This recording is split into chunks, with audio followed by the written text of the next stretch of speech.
আসসালামু আলাইকুম রহমতুল্লাহ বারাকাতুহ। সম্মানিত ভাই, জানতে চেয়েছেন যে পুরুষ ইমামের পিছনে মহিলারা যদি সালাত কায়েম করে তাহলে মহিলারা কি ইকামত দিতে পারবে?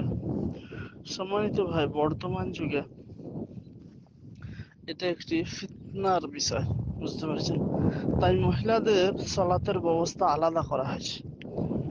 যদি দেখা যায় যে কোনো মসজিদে মহিলারা এসেছে, মানে তাদের আলাদা যে ব্যবস্থা করা হয়েছে, তারা সেখানে সালাত কায়েম করার জন্য রয়েছে, আর পুরুষদের মধ্যে ইমাম একাই, তাহলে ইকামত ইমামই দেবে।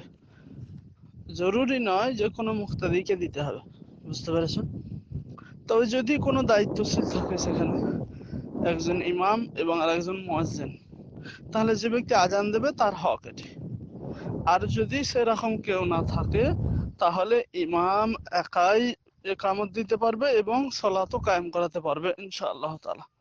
সেখানে মহিলাদের একামত দেওয়ার কোনো বিধান নাই। তবে মহিলারা যদি একা একা আলাদাভাবে জামাত করে সালাত কায়েম করে, তাহলে সে ব্যাপারটি আলাদা। মহিলারা আলাদাভাবে যদি জামাত করে, তাহলে তারা একা একই সালাত কায়েম করবে। একা একই বলতে মহিলারা আলাদা জামাত করে সালাত কায়েম করবে, আর সেই জামাত যখন করবে তখন মহিলারা একামত দেবে, মহিলারা আজান দেবে না। বুঝতে পেরেছেন সম্মানিত ভাই? তো এটা হচ্ছে বিষয়বস্তু। মহিলারা আলাদা জামাত করলে মহিলারা একামত দিতে পারবে, কিন্তু পুরুষদের সঙ্গে মহিলারা সালাত কায়েম করলে তারা একামত দেবে না।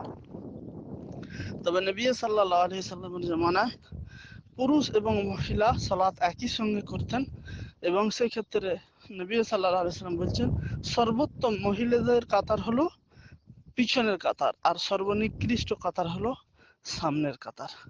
তো নবী সাল্লাল্লাহু আলাইহি সাল্লামের জামানায় এরকম ভাবে সালাত কায়েম করতেন। সাহাবী এবং সাহাবিয়াতরা একসঙ্গে, মহিলারা পিছনে দাঁড়াতেন এবং পুরুষরা সামনে। কিন্তু বর্তমানে সেটাকে ফিতনার জন্য মহিলাদের ব্যবস্থা আলাদা করা হয়েছে। আসসালামু আলাইকুম।